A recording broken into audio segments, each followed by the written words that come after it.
滲んだ星を数えて思い出す夏の日一人ぼっちの夜幸せは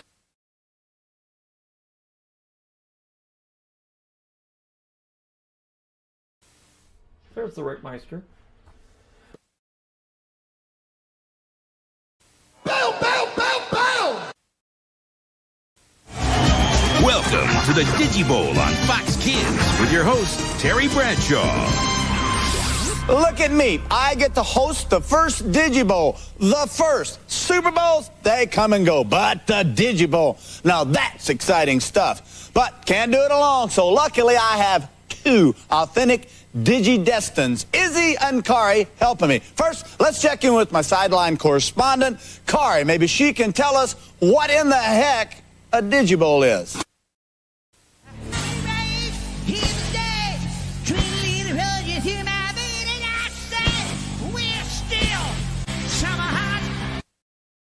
Imagine Seth Green loose on the floor of the Dome, in front of more than 70,000 screaming, yelling, chinging fans.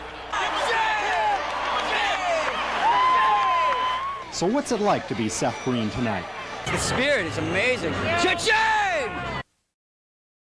Go Tigers, go Tigers, go Tigers, go Tigers, go Tigers, go Tigers, go Tigers, go Tigers, go Tigers, go Tigers, go Tigers, go Tigers, go Tigers, go Tigers, go Tigers, go Tigers, go Tigers, go Tigers. Back in my bad girl days. I know what you're thinking. Really? Look, I was younger, I was thinner. It was a long time ago. But I used to slip down on a Friday night to the local tavern and sing with this fab jazz R&B piano guy. You know, Billie Holiday, all the classics. So in light of Bad Girls of the Bible, I figured, why not Bad Girls Gone Jazz? Eve had a hunger that cost her a garden.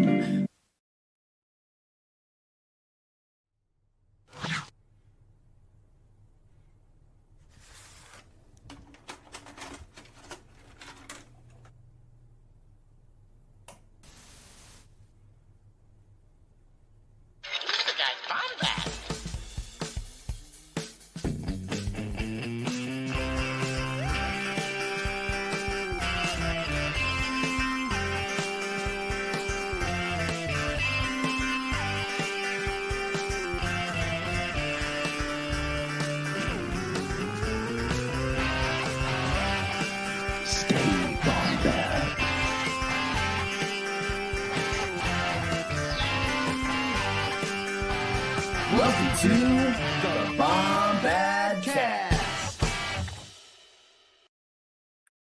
What is up, Bombad fam? Welcome to another Bombad Thursday, and welcome to Bad Pirates of Skeleton Crew. That's right.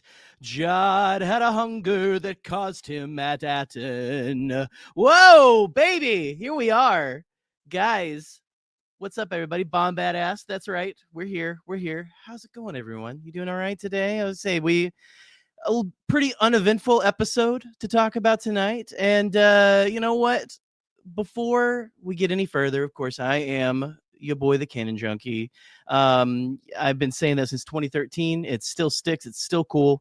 Your boy. Anyway, guys, welcome to the Bombad Cast, the little show we do every Thursday. Welcome. I can't do this without my wonderful, lovely co-host, though. And I'm going to go ahead and I'm going to bring him in for you guys. And let's get a clip to bring Scotty in. I don't know if he wants to pick his own clip or if I'm going to pick your clip. You lovely person. You hold on one sec. We're going to get Scotty in here. And then you know what? We're going to get this conversation going, guys. Let me see. Kia ora, welcome to the Tim Show. I'm Tim Witter Morrison. Now, each week I invite a couple of buddies over to have a bit of a kōrero. We have a bit of a sing-song, and I show them some of my postcards from Hollywood. Ooh, and they're looking pretty flash too. I visit the whānau in New Zealand and around the globe, and I even score some A-listers. Now, This week, we've got a Tim Show special. Episode 3, Involvement of the Kiwis. I'm talking Star Wars. We find out how they make us clones. And I catch up with Rena Owen and talk to the producer, Rick McCullum, and talk to the big guy, George Lucas. So, lightsabers on!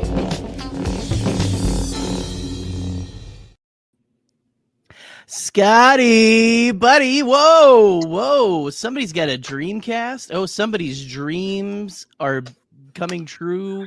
I don't know. We should probably change the rating on this thing if you're going to be. Oh my. Okay. Dreamcast. You know what's funny? You see how it says Dreamcast on there? And our podcast is called the Bombadcast. Bombadcast. Yeah. Ooh, coincidence? What the hell, I think dude? not. Oh, wow. Crazy. We live in a simulation, apparently. Oh, my God. Oh, it opens? Oh, my God, it opens. How about you go fuck yourself?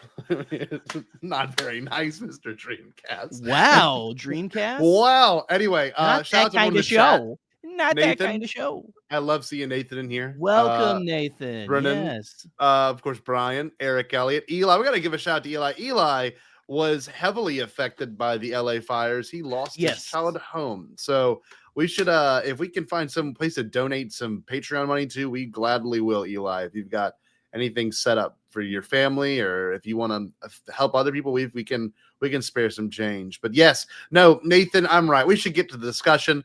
One thing we got to talk about real quick: Fuzzball. Actually, well, you know what? We need to bring. I was gonna say, the Fuzzball, and then like the bigger image on there is our wonderful guest. Yes. Oh my God, with us, Sara Palpatine. Everyone. Her second time on the show, which is incredible, because that's how you know you're in good with me and Scotty, because we bring you right back. And Sara is just like one of those personalities that you have to get back on here to talk about this kind of shit. Everyone needs to clap when she gets on the screen. Clap. Yes. Oh my God.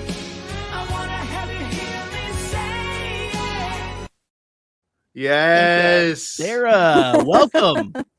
Thank you for having me back. Again, I feel graced by the galaxy gods coming back for a second time. So thank you. Yes. Dreamcast. The best console to ever play Sonic. I just saw Sonic 3 with my kids this last weekend, and me and my sister, hours of our lives just disappeared into that Sonic game. Yes, Sonic Adventure 1 and Sonic Adventure 2, Absolutely. Man. Good Do you remember stuff, the Sara. casino level? There was a casino level. Yes. Yeah. Very music pleasing. Yeah, the music was great. Yes. Oh, it was so good.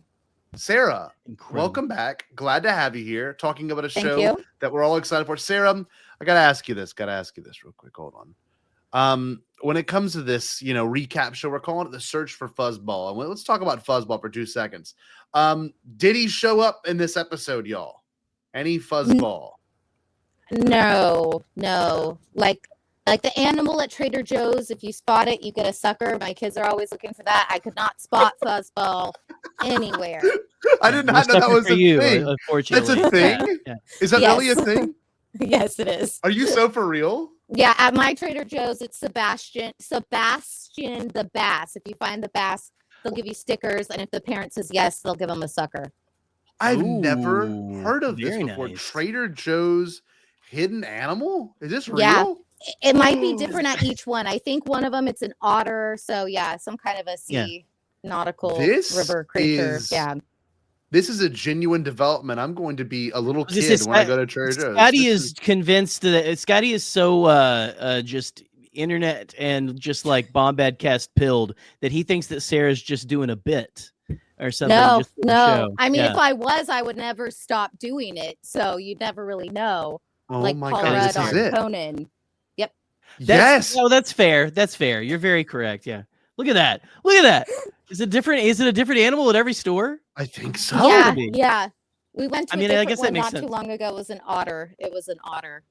Wow. Well, this is news to me. I'm about to go. I'm gonna have to fight. We're gonna go to Trader Joe's and fight some kids for just like Fuzzball and Captain EO, which did you guys ever as a native Southern Californian, I saw Captain EO a lot growing up at Disneyland, and so like Fuzzball, the whole shebang. Yeah, right. He's I gotta from Captain say, EO, right? Yes, I gotta say, Okay. We did a whole Captain EO episode actually. Yes, I gotta go back and watch that. I have got to go good. back and watch that. We watched the of course the featured 17-minute long experience that it was Captain EO, and we watched the Disney Channel premiere of the ride from the 80s. And no, I wish I could say, I wish I can use jealousy as a word to describe how I feel, but I don't know what I never got a chance to ride it. Well, it'll be the sin I die from, because this is genuinely something I've always wanted to experience. And you know what the worst part is? In 2009, when he passed away, they put it back and in Epcot, and it was there for like God, I think it was there for like 6 years. And within those 6 years, I could have went and saw it, because I went with my school's band, and I never did. And I didn't know what it was. If anyone had explained to me how great and intensely 80s it would have been, I would have gone. And that's actually devastating. That wow. Thank you for Sarah. Thank you. And then we got Flubber. They changed Captain EO. They were like, bring in Flubber. And, you know, my whole adolescent years, it was Flubber until they brought it back. I think they brought it back in California too when he passed. Yep, look, here's my Fuzzball. I don't know if you had this toy. There it is. Well, yes. No, but the ride, it R.I.P. scared me. Flubber and Michael Jackson, I guess. Yeah. The ride was scary. Well, the spider lady, there was like she like came creeping and crawling, like, and the seats vibrated. So it was like it was like she's behind you. a bit like it was like a diet Star Tours in terms of like the movement, like kind of 40x, you know, slight vibrations and movements to the seats. Yeah, and lighting, everything. Yeah, it was a sensational show. That's amazing. Man, you know what? You know what else is a sensational show? You know what else is a sensational show? Skeleton Crew. The Bear. Oh, yeah. Okay. The Skeleton Crew. Yeah. I don't know about y'all, but this episode, this was like a 40 experience. Baking Clan? It was. No, it was. Okay, I'm not gonna lie. I started this episode and I was part of the crew. I'll admit it. I was part of the crew, and they were like, we're gonna know more about Jod as a character. And in my brain, I'm like, oh, flashbacks. Oh, what are we gonna get? You know, who are we gonna see? What's going on? Qui-Gon. I mean, he says the Qui-Gon, like, what are we gonna get? And no, we saw this man go full heel asshole. Just, it was amazing. It was, Jude Law is incredible, and we were told he was gonna bring a great gravitas to the role, and then we see this episode, and I have never hated someone more. Never. Yeah. Ever. Oh yeah. I mean, genuinely. I don't know about y'all, but going into it, I did not expect to leave it with such a bad taste in my mouth. Not like for the creation of the show, just of like how mean someone could be to kids. That was horrible. Yeah, it was terrifying. It was very it got very real, as the kids say. They say that, right? Yeah, sure. Yeah. Yep. Okay. Yeah, it got very real there for a second. They got Jod was locked in. Yeah, that's right. That's right, Sarah. Thank you. So, but like just like that, the when he's like, get on the floor, just that get on the floor, keep your heads down was just very. That was a little. It was like just like it's a little like intense, like more so than I think anything we've had in a Star Wars. It made me tear up. I was like, oh God, like he like I was the way like, he shouted it. Fist. Oh man, God help you! You yell at my child or something, or any of my 4 Skeleton Crew children.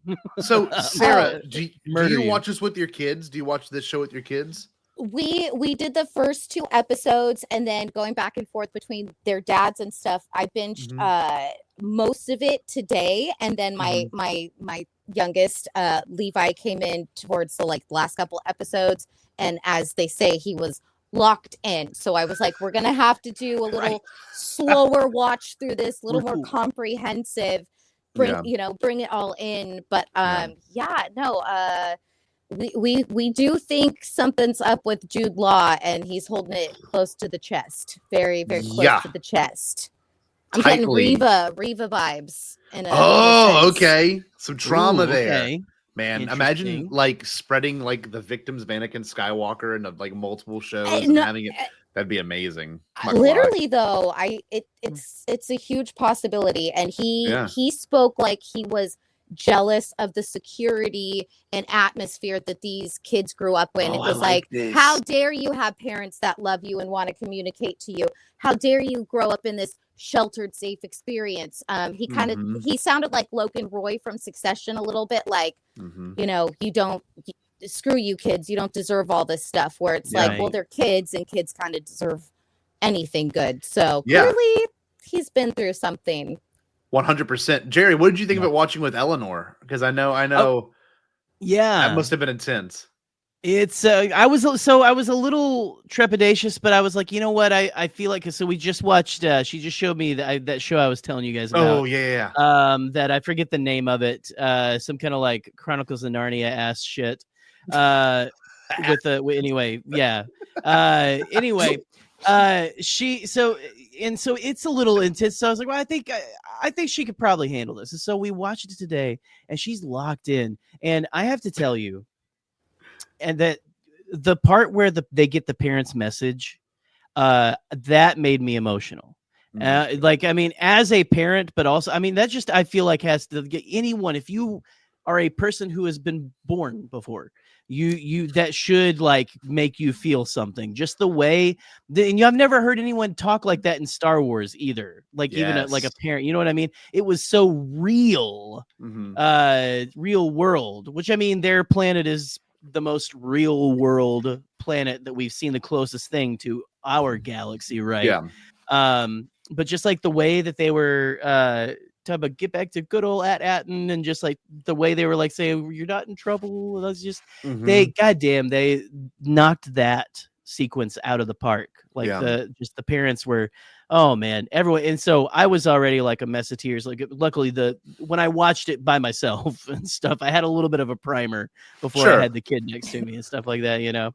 Mine was the way Farah's voice trembled when she was like talking about Fern. I was like, when I forget Neil's mother's name, but when she talked about, when she starts breaking, like tearing up when she's talking about the little brother not wanting the dietary, that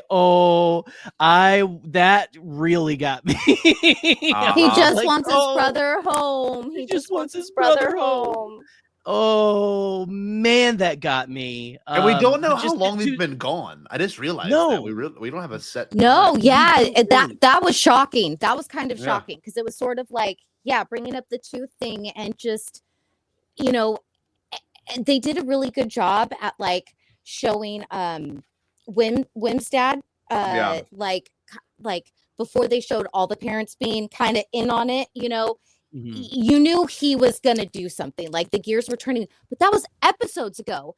And they did a really good job at kind of putting that on the shelf to where like you almost forgot about it. But I think if you're a parent, the back of your mind, you're kind of like, okay, well, where's dad at? Where is like, you know, Fern's mom and all this stuff. And of course, them all coming together. It just, I don't know. It was really spectacular. And just, I don't know. I was glad that they waited till this moment to bring it back. The message got through. It was like going through the hells of Exegol to get to the other side. And it was like I jumped in the air. I hopped a little bit. I was like, me too. I was like, the whole thing felt so surreal, because I mean, I knew they were going to end up back there in some capacity, but like I didn't know exactly how and what were the conditions of them getting back to the planet. And of course, you've got the idea that they are on a At-Atten vehicle, so they can get back to At-Atten, which blew my mind. Like, that was one of the few revelations. I was like, oh my God.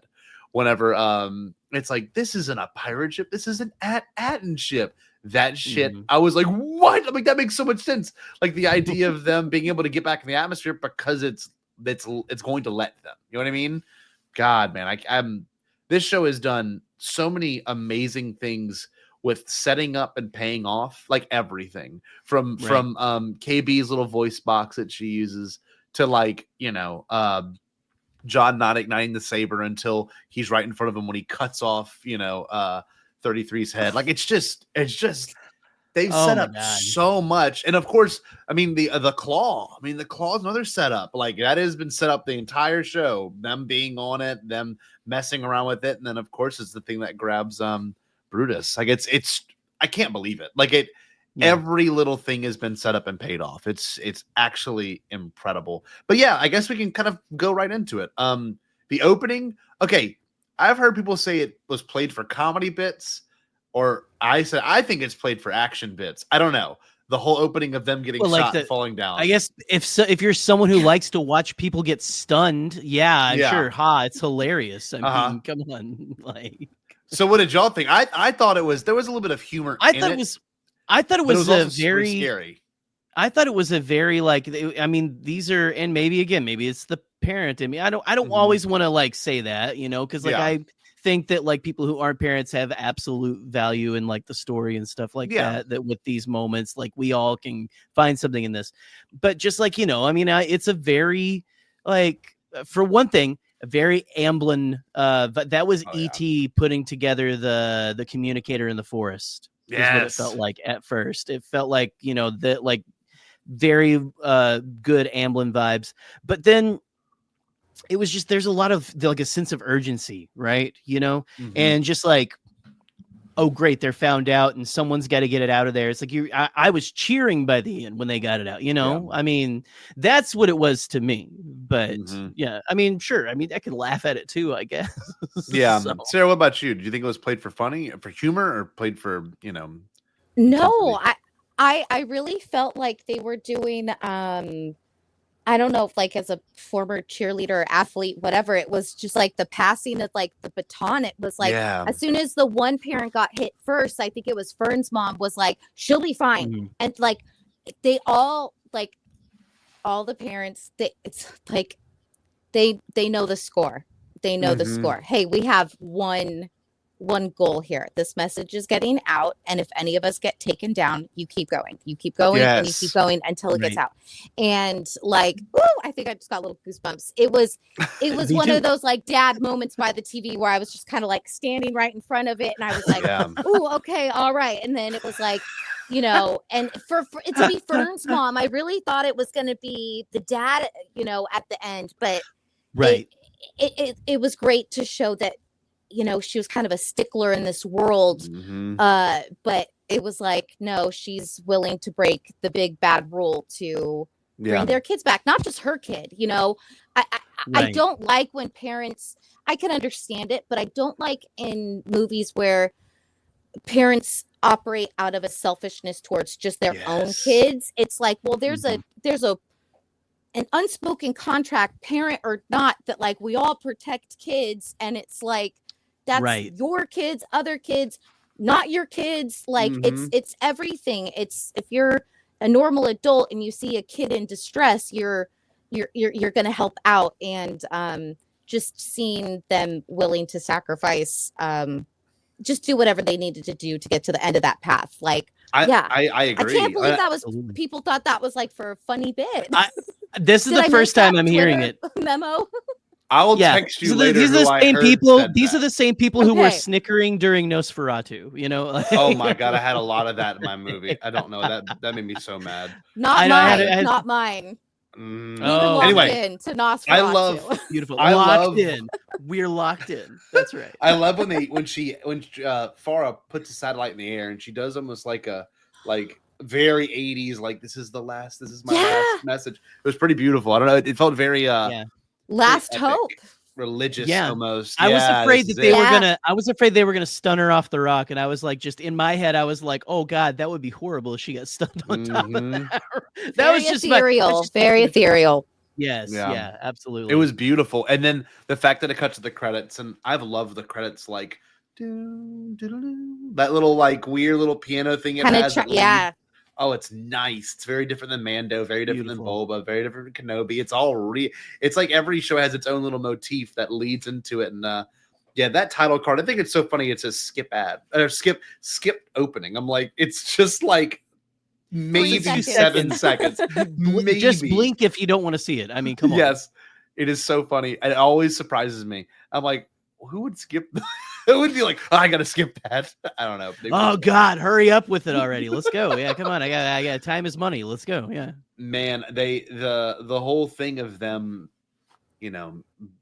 playing slap ball in the corridors. They could finally be kids without Jod being around, and SM33 is just there, and it's I mean, he's not there actually at that point. It's just them, and they're just slapping the ball through the corridors, and man, that felt very A New Hope to me. I don't know, that felt almost like the training ball sequence, just like there's something very cool happening here that doesn't seem like we could experience it in our real life, and yeah, that was awesome. And you know, I kind of feel for Wim big time with the not wanting the adventure to end.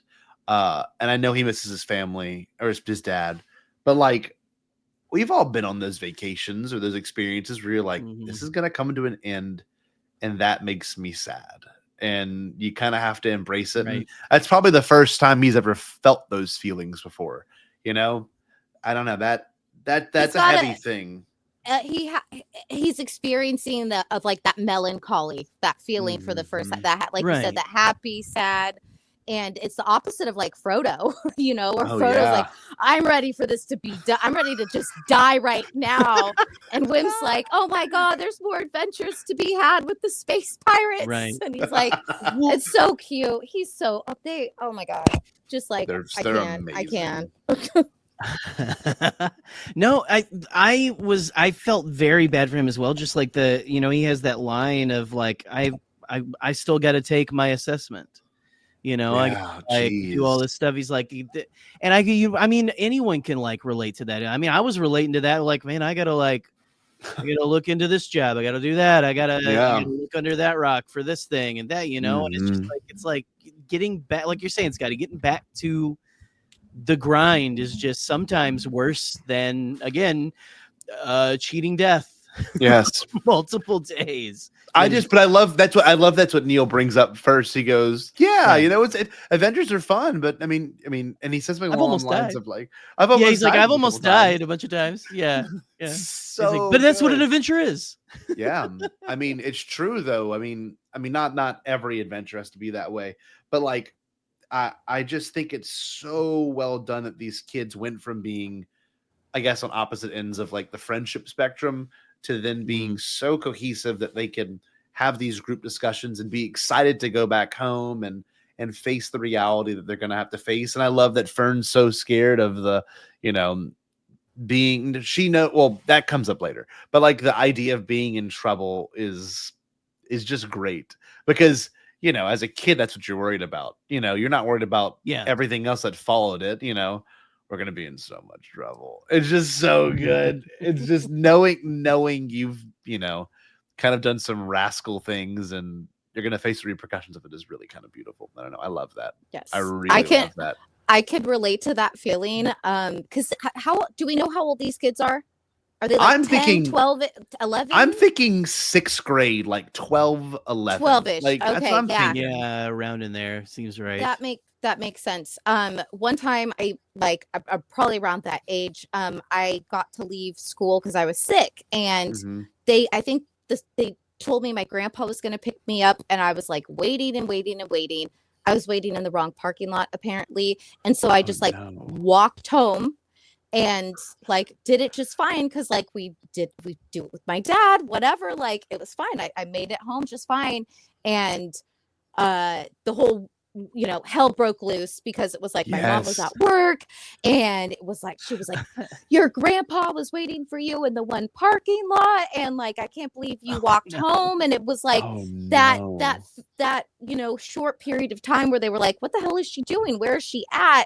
Imagine that on a galactic level times 1,000. And again, we don't know how long these kids have been gone, but I remember that feeling of like, oh my God, I'm in so much trouble. And I remember like my grandma was like, she just thought she did what she had to do. It's okay. She's safe. She's home.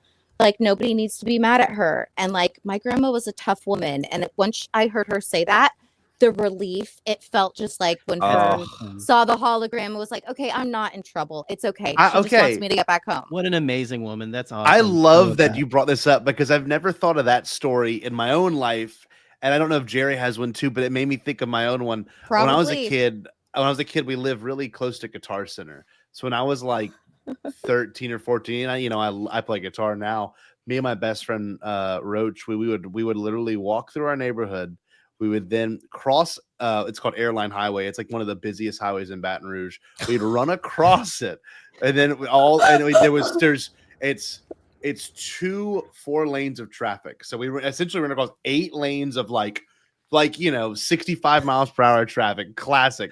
And then we ran into the Burger King, get Burger King, and then we would go to Guitar Center for like 2 hours. And like I'll never forget one time I was in Guitar Center. My mom called me. She's like, "Where are y'all at? Like, what's taking y'all so long, y'all?" Because we used to walk to the bowling alley because it actually was connected to the neighborhood, and all of a sudden she heard over the phone, I'm like, "Oh, we're at the bowling alley," and then she hears Pro Audio line 1, Pro Audio line 1.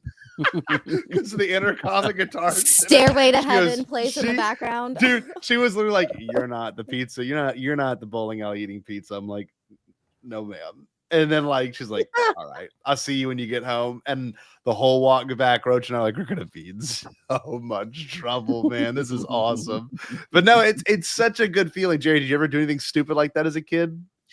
Too many stupid things, actually. I don't even know if I can like think of the like one thing to bring up and stuff, but like just it's just like you're going out there. Like I was like the Neil, by the way, like, and we've said that through this entire thing. I was the Neil. I was the very like like funny but like kind of goody two shoes, like a little like kid and stuff. And I always got dragged into things by my friends because I was of course friends with the Rapscallions. Yes. was always friends with the Rapscallions. I think there was one thing like one time I got like they were like all my friends were like joking in class, right? And I got in trouble because I laughed at something that they did, right?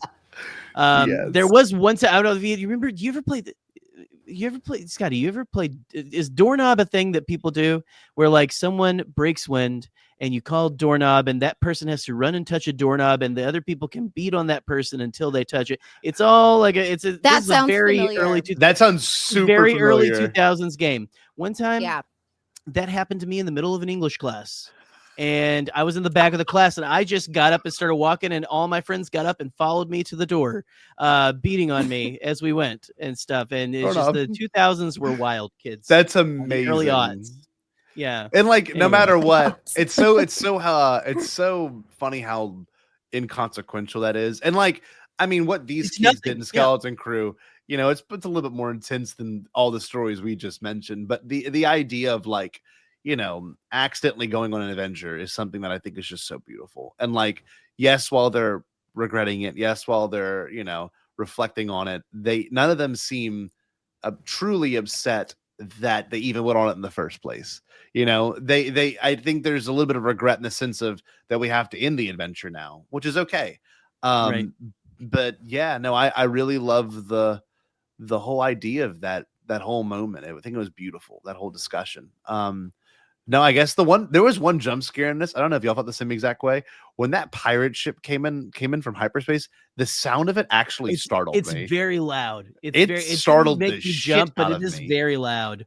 There's a zoom. It was like thunderous. When I was watching it with Elle today, I had to turn it down. I was like, it just zooms into the shot. It scared me. Yeah, like actually scared me. I don't know about you, Sarah, but it freaked me out a little bit. That's what Star Wars I think is good at. With like, it's scary, but it's either a sound or a brief image of Luke's aunt and uncle burning in the distance, or or Darth Vader at the end of the hallway and the sound of the saber clicking on, and it's like the little things like that just right. Getcha. That Vader scene is like Michael Myers. Michael Myers might be as well be at the end of that hallway. Yep. I mean, that's just like it's that scary. I was gonna say, speaking of scary, I just watched it just a couple days ago, and you brought up Amblin and E.T., and I know like Stranger Things and stuff bring out that kind of nostalgic essence of the 80s, and this show has that, but like I don't feel like it's specifically 80s-ish. I feel like with like the suburbs and the way the world is that we're in for those first episode or two, it reminded me of it a little bit. And again, I don't know if it's because I just watched it, but like the kids acting like you just I don't know, that innocence, having to deal with apathetic adults, adults that aren't listening, things that are happening, but nobody's really taking it in. And just the sort of looming, not that Jude Law's the it of this thing, but like he's just somebody's he's not there to protect these kids or guide them anywhere, or it's not the found family deal. And I liked that they kind of messed with that a little bit. Like, this isn't a guy that's like taking in these kids, and I mean, I don't know. We'll see. But I think it's very clear that he's on team F these kids, and that's very it. I wanted to say that too, is like with the Pirates, they're only out for the money of it all, and obviously they don't trust Jod. Jod's led them to, some pretty bad scenarios in the past, and they did raid that one ship at the very beginning, and there was nothing there, and I think they all think Jod is a dreamer. But like the whole airlock scene was a little gut wrenching. We hadn't seen that in Star Wars yet. You know what I mean? Just the idea of like someone's fate being determined by a single button, they get launched out and die instantly in the vacuum of space. And when that ship flew in, that was his literal last hope. And the fact that he manipulated the kids, even further from that moment is kind of messed. That's where I'm like, man, this is not a good dude. Now, will he have a redemptive story? I guess we'll see. But yeah. And I mean, let's talk about when they pull the kids in. I mean, like they pull the kids into the bay. And they catch Brutus, right? They have their whimsical plan and stuff they're gonna do, and then Jod makes it like again. Jod walks in real quick and shoots Brutus in the goddamn head. That's nuts. And when that happened, I was like, okay, we are going. I don't think we're going for redemption with this guy. I know a lot of people are saying it is the John Silver, the Long John Silver type story where he's probably going to have I think, and we talked about this, I think all our friend of the show, Alden Diaz, was even saying we're going to have a moment, maybe the most redemption he's probably going to get is like them just letting him go and just saying, just never come back. Yeah. Just get out of here and never come back. Mm-hmm. Yeah. That's as much redemption as he's going to get. Yeah. If he gets it personally. And it's not just because he's on my shit list, because he is. He's definitely on there right now. You don't talk to any of the children that way, especially Neil. But just, I think that's the most we're going to get for him. I don't know. He did a double down like Kylo Ren, but he is no Ben Solo, sir. No. He goes by many names though. I found that interesting. The whole Dash, right? Was that the name? The little hot bounty hunter girl that came in. Yeah. Uh-huh. Yeah. Oh yeah, she was very hot. Yes, absolutely. Yeah. So that's something too to be I guess reflective on when it comes to all this. You've got a character that I don't think we've ever actually witnessed this archetype on screen before, because Kylo Ren is brutal. And of course, we haven't had that many pirates. But if you want to think about Solo, okay, you've got Han Solo, who wants to be like Jod in the sense of like, I'm a swashbuckling pirate smuggler. I'm badass. I can, I don't care about nobody. Nah, exactly. But then you've got his mentor Beckett, and even Beckett's not as wicked as Jod is. Beckett still believes in family. Beckett gets his heart broken when everyone dies, and he only turns on Han because he wants to make the money in the end, And I guess he's even apologizing to him, as he's about to shoot him, right? He's like, "I'm sorry, kid. This is just the way it is." But this is not that. I'm just wondering, is the Crimson Dawn Syndicate still in this timeline, or is it gone? I think it's definitely in this timeline. I think it's still, I don't know, because we don't have anything of them post Return of the Jedi Outlaws? Yet, okay. Outlaws is before between Return of the Jedi. Yeah, it's between Empire and Return of the... I don't know. It's a good question, Sarah. I'm not sure. I just love them leaning into the pirate thing. Like it's Me so too. when they had the kids in the little pirate disguises, Wim definitely looked like Davy Jones. Like he had it was the same silhouette, the big beard, the little lace that they tied to him. Like it was so funny. There was so little rascals when they came out of the ship. I laughed out loud. I was like, it's okay, all right. And this is where Star Wars just shines when we get just these. It's not nostalgia for nostalgia's sake. It's like when Obi hid Leia in his robe, sneaking out of the. That shit's funny. It's just funny. Yes. It's just like talking about is it a bit? Is it a gag? Like that's a gag. Like it's flawless. I love it. It's so pure. It's such a pure show. And honestly, I was waiting for the whole idea of let's tie in the Mandalorian, let's tie in the Book of Boba Fett, let's tie in Ahsoka. I was genuinely this whole show are they going to show Zeb, or is Carson Teva going to show up, or are they going to mention the Imperial Remnant? I was really waiting for more, I guess things to be woven into the story. I'm so glad it hasn't been. It's been super independent of everything. And this thing is so isolated. It's probably the first Star Wars project that is as independent as it is from the rest of the universe in that way. I know Vane's in it, but that's your tie-in right there, pretty much. That's it. And he's not even. I remember when they were like, Vane's going to be in Skeleton Crew, and I was like, he's going to be like the pirate. He's going to be the main pirate guy. Yeah, nope. And then he's like, Vane is just in there going hey, Republic credits. What do you know? Hey, are you sure? He's got 12 lines. That's it. Yeah. Well, he's not even that. It's he's just the guy standing back there. Are you sure, Captain? Yeah. Was that the first or second episode?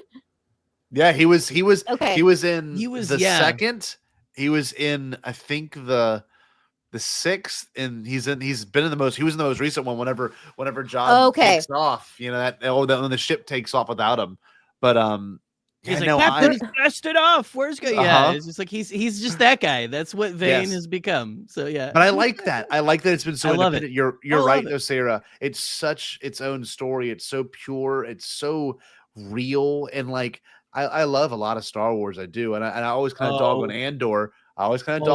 Get out, Buck. Get out. Come on. Come on, Buck. What the hell, Buck? Come on. No, I love all Star Wars. I can't see the chat. Oh, here we go. Oh, you can't see it? Oh, now I can. Okay, wow. Buck, I love you. I love you. I say this with love in my heart. Get the fuck out. No, I was just playing. John is a saint. That's so funny. Putting up with the little bastards. When he let that loose, I was like, oh, buddy, let it out. You do not like kids, do you, John? Brutus, though. Brutus is the funniest name for this whole backstabbing pirate thing. Because isn't Brutus the person that stabs Julius Caesar? Yes, right. Yeah, Julius is too. So so then it's what are we saying? If Brutus is dead and gone, then who is Jod in this scenario? Should we not read into it that much? Should we not? I don't know. Not even go there. We're Star Wars fans, Sarah. Of course, we should read into it a ton. I've made this mistake with plenty of shows before, where it's I might be reading too much into it, and I should take it easy. But it's like you said, this has been so beautifully standalone that it's I don't know. I love the obvious pirate bits and the whole backstabbing pirate code. I'm surprised nobody has said, I'd like to invoke the right to parlay. Nobody's done that. It is Pirates of the Caribbean in Star Wars, and I've been loving it. I've loved it for that. From Jod in the jail cell, reaching out with the Force, whatever the hell, why he has it, we don't know. We'll find out. Maybe he's a kid that got cut off at a young age by Anakin and Palpatine in Order 66, but it was like the whistling at the dog, to get the keys. And it was great. It was the first thing I told my mom, because she's like, please don't go into a 30-minute tirade about Star Wars. But I was like, it's like pirates in space. And I was like, he got the key with the Force. like Jack Sparrow with the dog, like the ride. Right. And she tapped in for that, and I was like, I'm gonna leave you alone now. Goodbye. So I didn't info dump too much, but it was just like that moment in Pirates of like, okay, he just reached out, touched Faith, grabbed the keys, and those kept damn it moving. kids. And look, they were his way out, and then now they are his way in. So like there's an idea of like without them, he can't get to that. And so he knows the importance of keeping them shut and even, a little bit of manipulation there. And the whole thing of them claiming the ship, the Onyx Cinder was one of my favorite parts of the whole thing.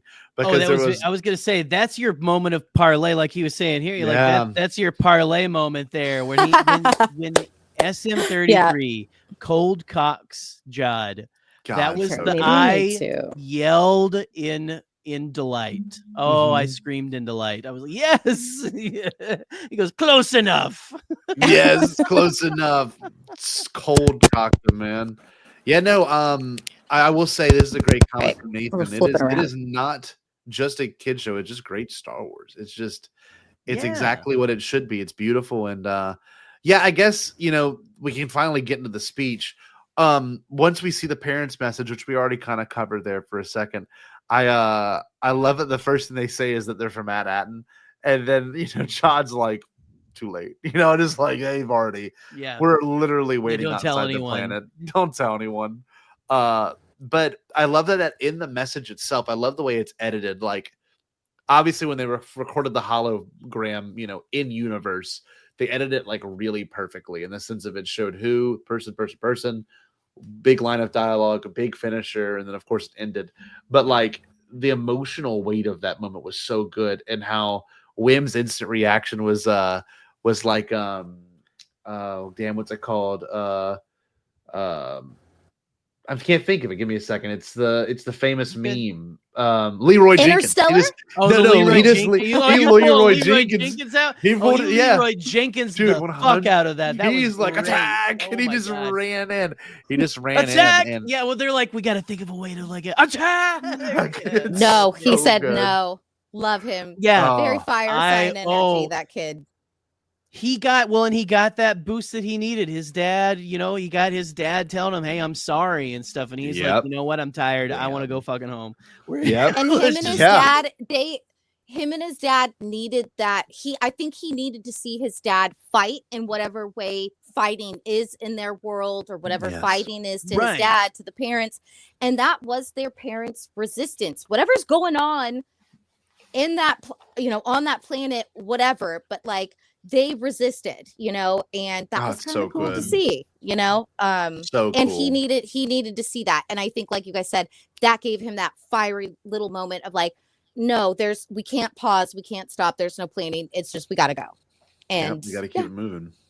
Yeah, that was so dope. And I love that when all that goes down, obviously they don't know Jod gets back on the ship, and they're just looking out once they go through the barrier. And the barrier was pretty scary. I'm going to be honest with you. The barrier was like Exegol. That was a good point you said earlier, Sarah. Honestly, pretty rad.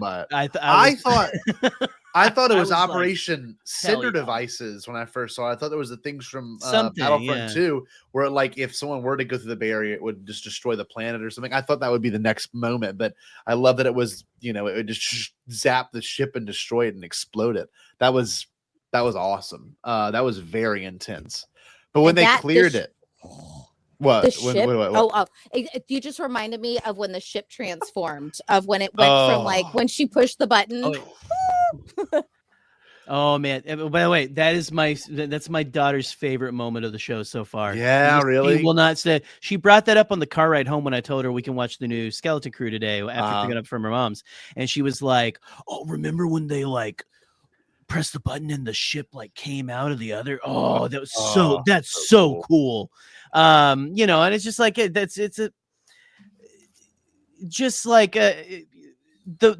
that whole chase sequence where they finally just like, again, we get SM33 that when SM33 cold cocking him, getting the rest of them off the ship. You don't think Jod makes it back on, and they're just like, take us home.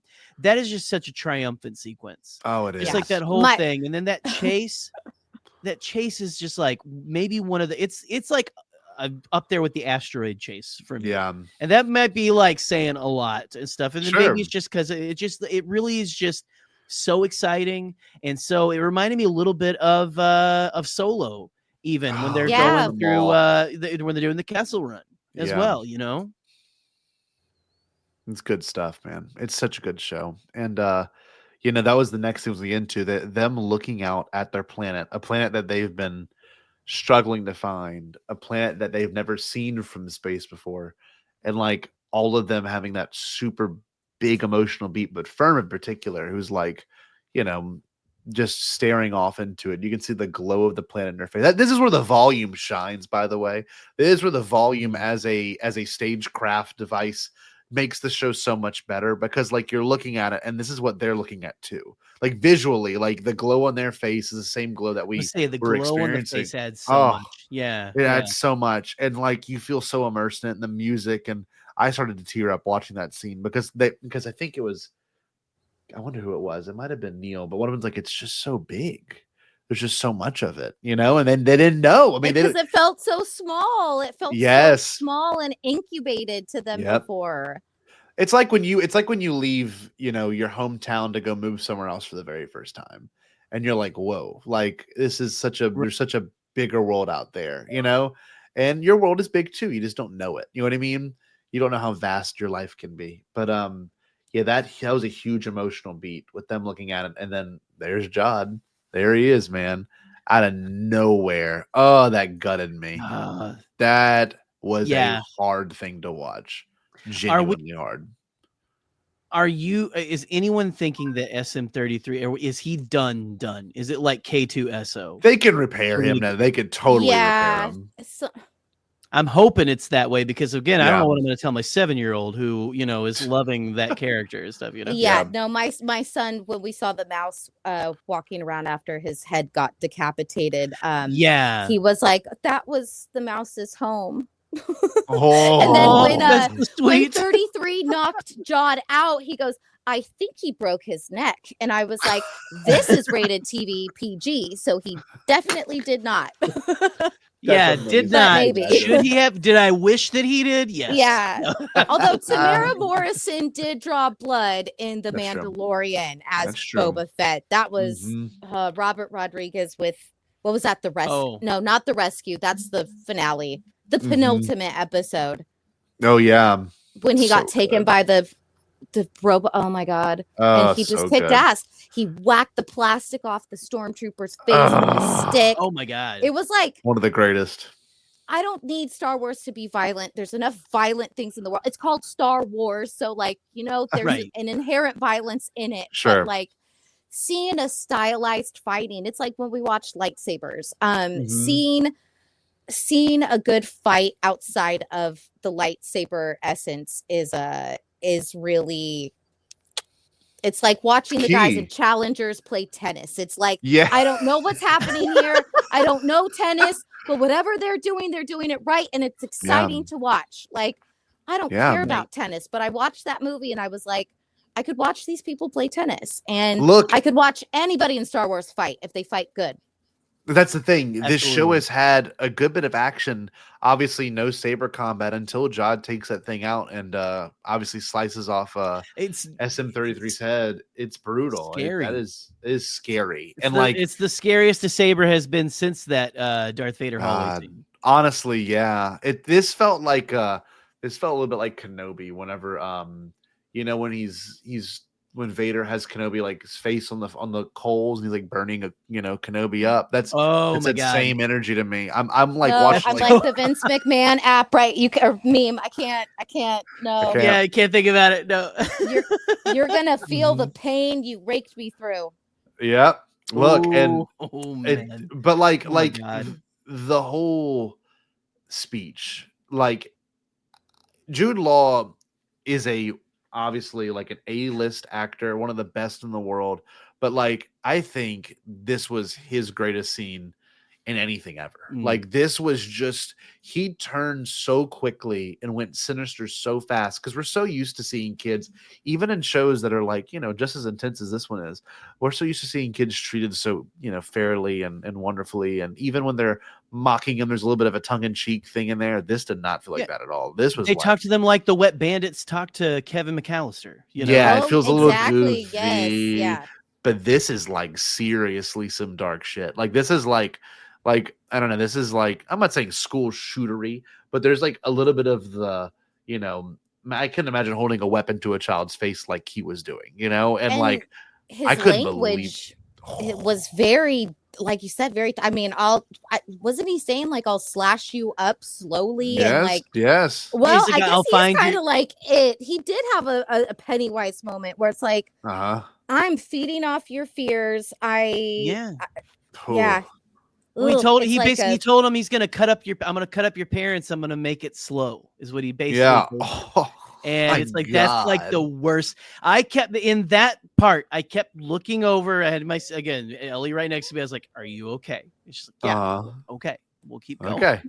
And like, and you know they're not gonna really do that. I mean, we may be wrong, but like I'm watching that scene play out. I don't think and so.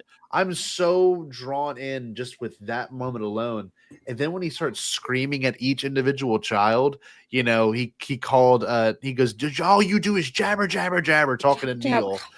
Oh my god. And then he goes to Fern. Oh no, he goes to Wim, and he's like, you're the most. He's like, don't talk to him that way. He goes, you're the worst of them all. You're the worst of them all. And I was like, oh my god. The part with Fern where she is like, and everyone's like, oh, I thought she was gonna say something to get him. It turns out to be like, I think women's. Well, no, he said the thing earlier about like all your fake names. You know, you're fake or whatever. You know, you're just a liar. Yeah. And but just like that face that when she's like she wants to say something and just the mocking tone. He's like, what do you want to say? You know, like it's just that's so hard to watch. It is insane. This is a next level of acting. I know we talked about before we started recording. This is a next level of acting that we've never seen in Star Wars. And is this Bryce Dallas Howard's episode? No, this one was Isaac. Oh God, Isaac. What's it called? She did the one before, right? I think. Yeah. Okay. Yes. Yeah. With the giant, with the big old crab. The big crab. The one that reminded me of the one from Moana. Frankly. Oh yeah, Hey, was Tamatoa the crab from Lee Isaac Moana? Chung? By the way, Lee Isaac Chung, and he directed Mando season 3, if I'm not mistaken. Let me double check. Okay. He directed Twisters. So obviously kudos to you and your child for remembering the name of the crab from Moana, because I can never remember the name. I just call him the shiny crab, played by Jermaine Clement. Jermaine Clement. Yeah, Have you guys ever seen What We Do in the Shadows, the movie? Oh yes. Oh, I love the movie. One of my favorite comedies of all time. I let my boys watch. They've watched the show here and there, what they can. Yeah. what they're allowed to watch. Right. And then I told them, I was like, well, the movie is something else. And, you know, knowing that Taika Waititi has directed so much that they've seen, and Jermaine Clement, I was like, they were like, well, who's that? I go, he's played a lot of villains. And I was like, Tamatoa from Moana, because they used to sing Shiny. My oldest son knew that word for word. Right. But yeah, when you guys played the Tamara Morrison clip at the beginning, I was laughing out loud so hard because I just watched all those New Zealanders and What We Do in the Shadows, you know, talk like this the whole time, and we're werewolves, not swearwolves. It's like, oh yeah, that accent is like hard to like place anywhere else. So, yeah. Oh, yeah, there's only one accent that's better than Australian, and it's New Zealand. It's a Kiwi accent all day. So Lee Isaac Chung, real quick, he was the one that directed The Convert, Chapter 19, The Mandalorian, which is the one where they had Dr. Pershing's whole story. And that was most importantly, this is the one that does the Mythosaur episode of The Mandalorian, where they, you know, him and Bo-Katan go down and they have the battle with the freaky creature, Jerry. That's that episode. Oh, Yeah. That we still don't really know exactly what I love that.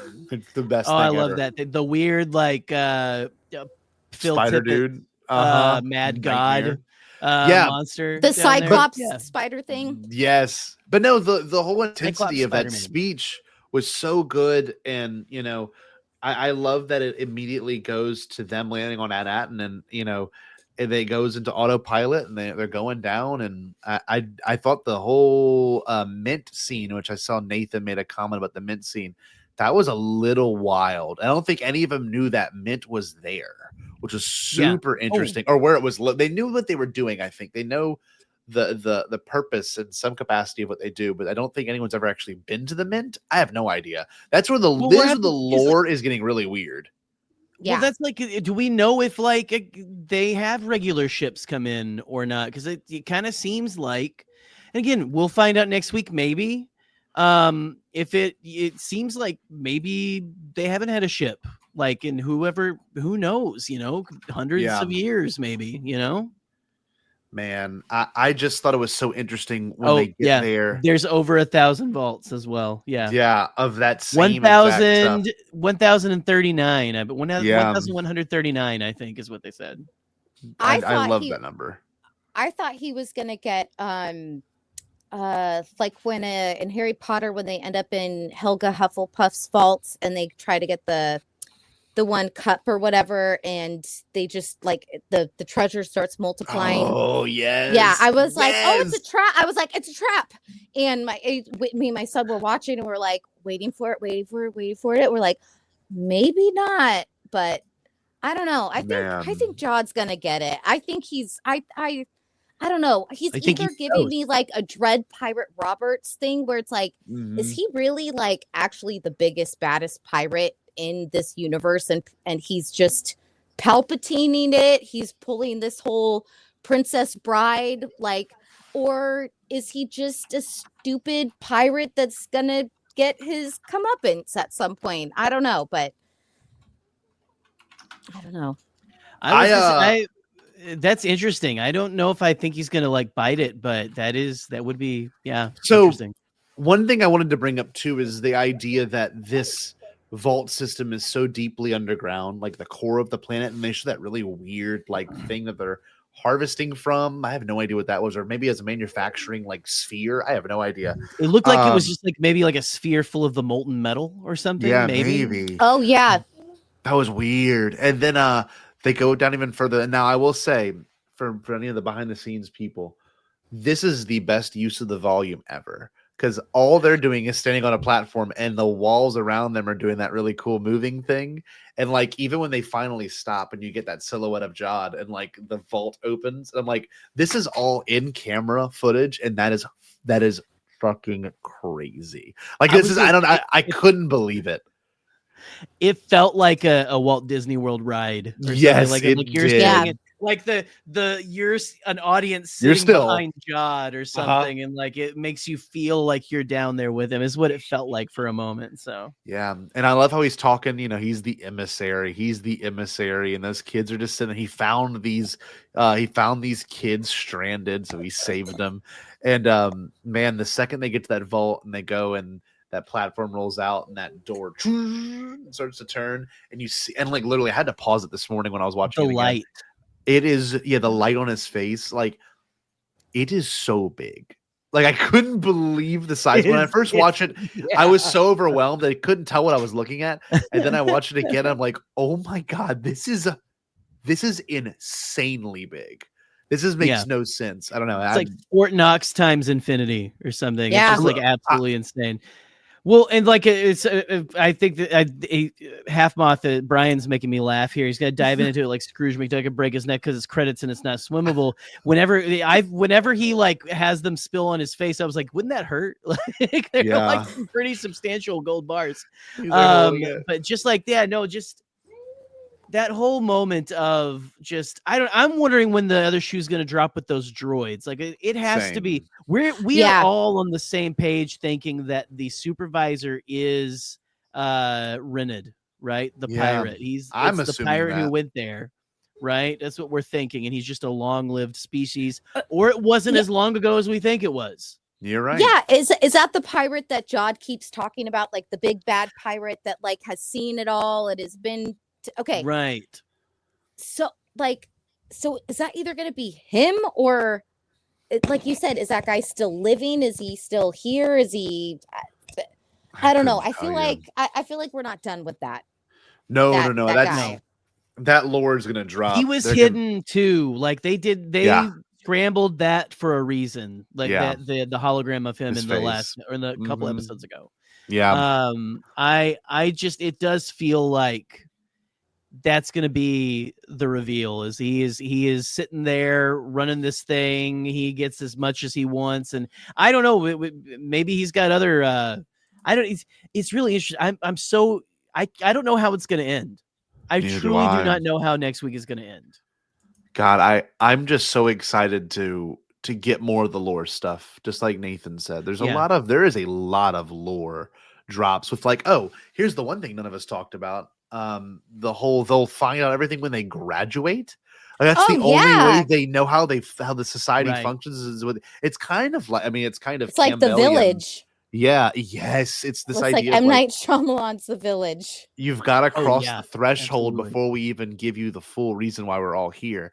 And they might not even know what's going on out there, but they know what they're doing.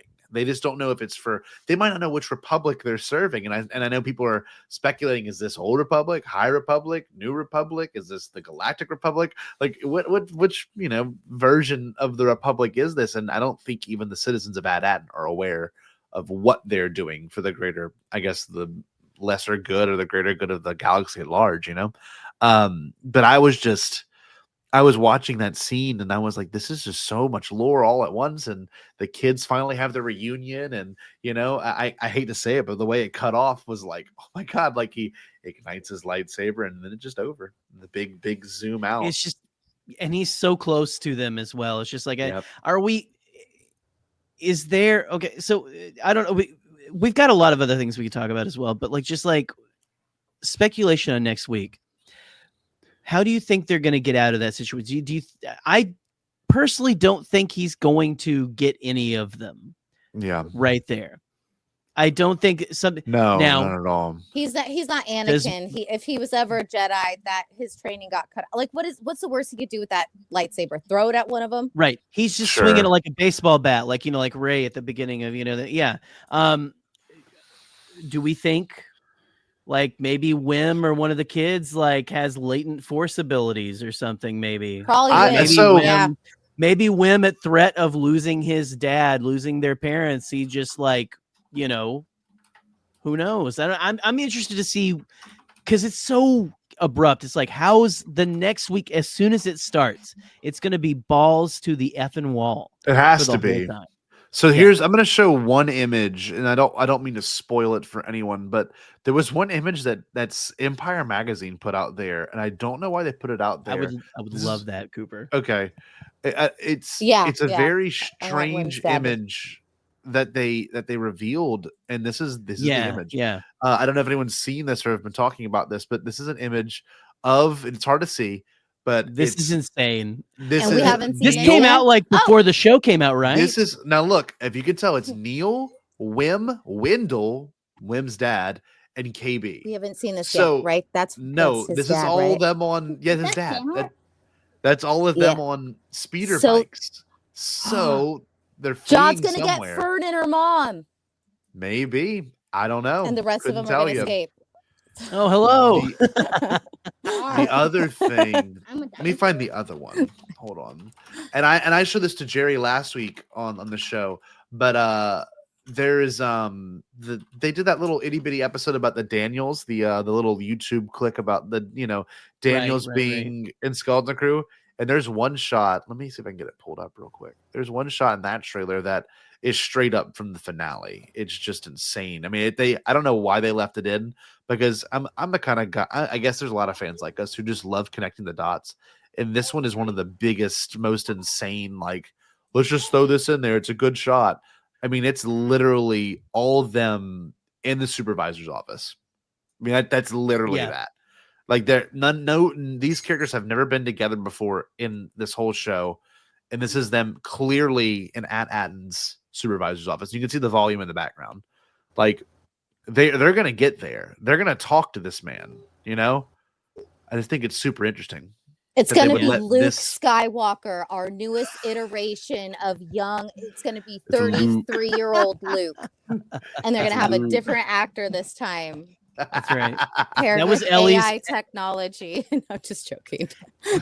Ellie's theory on who the supervisor is was Anakin Skywalker, and I had to remind her, well, he's a ghost right now. So yeah, he's a ghost guy. Hey, yeah, it could happen. Ghost Anakin. That's so funny. But hey, like, even that's look at sweet of her. I thought Anakin showed up in the finale of season 2 of Mando. It took me a minute to realize, like you said, he's dead. That can't happen. Dead. I was like, it's Anakin, and I was like, not even. Like, the oh same wait, timeline. no. Get my timeline mixed up there. I would love. I would love this so much. I would. The love supervisor the could be very like Wizard of Oz-ish Uh-huh. or computer-ish. Yeah, cool. no. This show is built into a lot of things, and I guess to wrap up this conversation, y'all, I've been tickled by this show way more than I thought I would be, and I knew it was gonna be a good show. They never put out bad stuff, but like this has been just remarkably good, just in every way. It's fantastic. almost universally, aside from Buck, and I again, we love Buck. It is being called one of the best live action shows yet by quite a few people, you know, and it's just it's the first one for me that feels like it has all of the old like magic that I love from the movies and stuff, you know, like it has a lot of really awesome creature designs, like 80s style creature designs, which I love. It has it has just that like it's the, I don't know, man, it's like the whimsy but also the action and the real world stakes and stuff like that. It's got a little bit of everything, and I can't believe how lucky we are to have this. So this is the one thing that had you asked us had you asked me like a couple years ago when this got announced or whatever, I'd have been like, yeah, that sounds great. You know, I like Stranger Things in space. Sure, everyone's doing it. Let's go for it. I'm fine. I love Stranger Things. Let's go for it. But just like to have it now be one of these things, and again, this is the thing that has gotten my kiddo most into Star Wars so far. We got she had me get the lightsabers out tonight after we were done watching it and stuff, you know, like and then she was like, "Will you train? Like, you need to train me and stuff." Like thing. And it's just, you know, and she played, you know, I was Jod and she was Sonic because we were crossing our streams. Beautiful, love it. You gotta cross the streams. It was Sonic saving the families from Jod.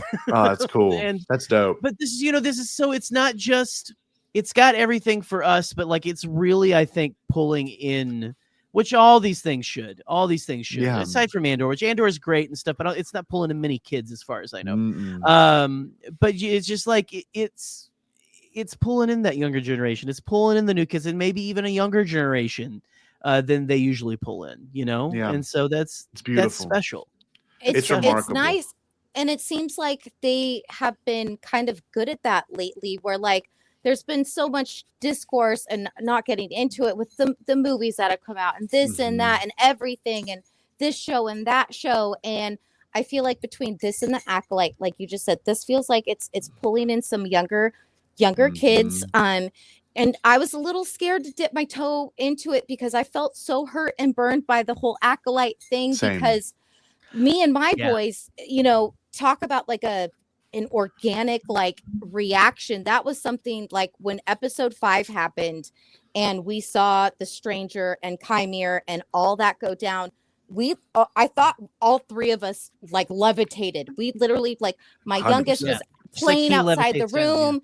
He exactly. He heard the lightsaber swishes and he's like, "What's going on?" And we were like yelling at the TV like it was a sports game and like freaking out. And it was just so organic. And then seeing all these people like other women coming into Star Wars because of just the dynamic of what was going on in the Acolyte, and just like people seeing themselves on the screen for the first time and representation. Like, it just feels like we're in, if we stop canceling the stuff, we're in a good era of like very special. You're actually bringing with all the content we have with Star Wars, or I mean, not content. I hate that word. Sorry. With all the beautiful Star Wars things that they've given us, Right. without any like big droughts, like, you know, if you grew up with the original films and the prequels, like there's always this long space to breathe, and we don't really have that anymore. And navigating through that has been kind of weird, whether you're online or not online. Like, discourse is discourse, and it gets annoying. And it's just been really nice that between the Acolyte and this, it's bringing people in that are genuinely like, I don't need necessarily to know about the Skywalkers or Boba Fett or Darth Vader. Like, I just need to know that like these kids went on an accidental adventure and we're in pirate land. Like, we're in Neverland. We're just hanging out with like the pirate crew. And like, there's just something very lovely about that. I agree. Because this is, you know, once this show is done, when it airs next Tuesday, we would be at 64 episodes of live action Star Wars TV in 5 years. Insane. Well, but technically 6 by November. So like, you know, you look at it 10 episodes a year, give or take. Like, it's just how lucky are we, you know? And this show has been remarkable, and this podcast has been remarkable. Hanging out with y'all has been remarkable. But no, in all seriousness, to kind of tie all this together, I'm very sad that this ends Tuesday. Genuinely, I'm like, I can't believe it's come and gone so fast. Loving it. I agree. It's been so good. You know, there's been no lulls. There's been no weird story beats. It's been super consistent. And this will be one of the few shows that I think like will benefit from it being complete.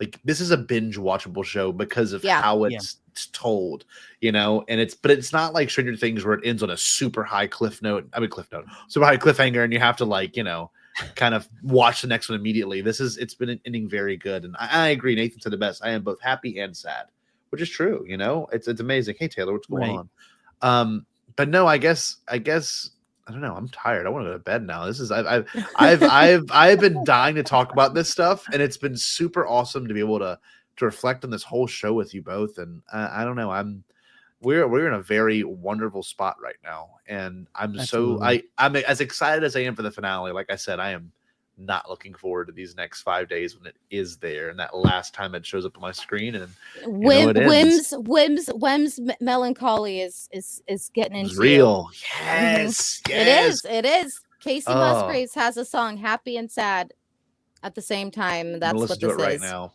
Right now, we're gonna listen to it. Sarah, somebody's gonna do that with looking at a picture of Neil, just like crying. Yes, like, with his big watery eyes. Oh no! Think of his brother's lost tooth with your dream. Oh, you think? Yeah, he doesn't want Scotty. Neil's younger brother doesn't want a shiny new Datery. He wants his brother back. He doesn't want a Dreamcast. He wants his brother back. No.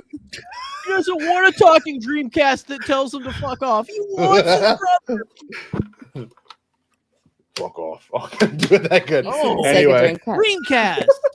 Dreamcast. But anyway, no, Sarah, pleasure to have you on this evening. Thank you for having me back. Anything you want to say or plug before we wrap this thing up?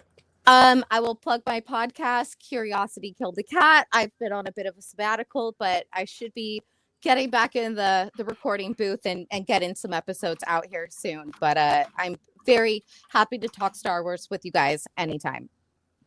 Perfect. Awesome. You will definitely be back for sure. Absolutely. Hold on, I'm gonna actually show her Andor. podcast. Maybe I'll have you guys on when Andor comes out.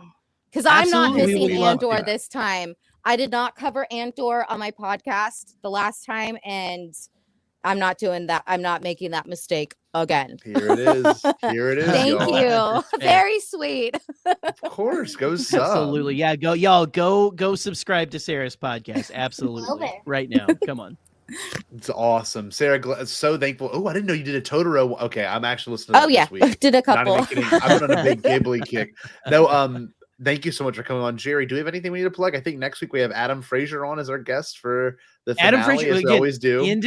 We always have Adam on to talk finale, and Adam's a very smart, very awesome, very well-rounded individual, and it's become our thing. to have him on for our finales. And so, and there, I will plug that I did a very serious podcast with Ken Knapsack. We recorded a couple of days ago, and I think it was dropping this week. We'll have to see. I know there's a lot of awful stuff happening over in that neck of the woods right now, and as far as we know, Ken's safe. A lot of people are safe, but there's a lot of people who are just in harm's way. And so again, remember all those people and help out any way that you can. With just all the devastation that's going on. Where is it dropping, Jerry? I don't know which. I believe that would be dropping on just Ken's regular, Ken Knapsack, the Knapsack Files thing. And so, but we talk about God and religion because it's an interesting, because I am an ex-religious person, and we both kind of grew up religious but aren't really that much anymore. And so he's kind of exploring that idea right now. And so again, very serious, but I can't wait to listen to that. Check it out. It was great. I might go back on after a little while, but yeah, go check out that when it drops. I'm not sure when, but it should be soon. But no, that was I don't know if I'd say a blast. It was a very awesome conversation that we had. Yeah, well, good stuff, man. I have nothing that I need to plug in particular besides Bombadcast regular scheduled programming. Some weird stuff will be coming up in the near future. Super excited for what we got in store for y'all. We're about to be in the in-between times, and y'all know we get weird in the in-between times. So. This is a real one. I'm gonna give y'all a hint as to something we're watching. It's called Cat Wars. And I don't know if anyone knows what Cat Wars is. I don't even know have we talked about this? I don't think I might be. Are you guys going to be watching the coolest cat movies and then like making brackets? Is that your Cat Wars? Even better. I don't know. So we do Mystery Science Theater style with like classroom videos from the 90s, basically. Yeah. Oh, perfect. Yes. And this one's going to rock everyone's socks. I am seeing just little glimpses of it down here. What the hell is Cat Wars? Is it a Darth Vader cat? It is Hello Kitty. They did a parody of Star Wars, and it is. I'm showing this to Ella. Look at this. You will love this.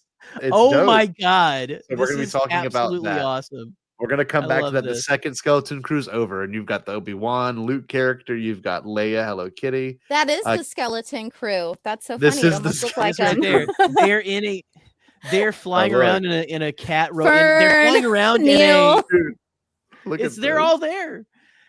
They're flying around in a Voltron robot right there. I love that. We plan on doing some pretty obviously obscure media coverage, which we're best at doing. We'll have some VHSs we've been wanting to watch. They fight with lightsabers. So just look forward to it. It's going to be super fun. Everyone seems to agree that the best Bombad is in between. If you're one of our diehards, you love the in-between times because we get real, like I said, that real odd stuff happens in between there and there. So there's a few VHSs. We definitely have to shout out her name is skipping my mind. Our cutie with the little platinum hair with the little the glasses. KB. KB. Whoever did her wig, her beautiful, because I don't think they're having a little girl dye her hair platinum with like the purple in it. There was one episode where she was laying down, and I don't know if it's because I've been watching a lot of like drag queen content lately or what, but like her, like you guys, you can't even there's nothing. It's flawless. Her like if that's a wig, if they did not dye her hair, and it's like they did like. I'm just saying, like, whatever, I don't know, the thickness of her hair, and like it was laid beautifully. Just shout out to whoever did KB's wig because it was like flawless. You killed it. It didn't even look like shout it was out there. to KB's wig. Yeah, you locked in, as the kids say. Absolutely. Speaking locked into that wig. Lock in chat. Will you wear wigs? Ellie's favorite character, by the way, KB. So of course, that makes sense, man. That's good. So how about you go make yourself take a bath tonight? Enjoy your bath like this wonderful Mune is. But blanking baking clan. Yes, I like that. Can you give us a good stay Bombad, Sarah, to wrap up this show? Okay, stay Bombad, stay Fuzzball, stay stay in space. Be a pirate. Don't pull a lightsaber out on a kid.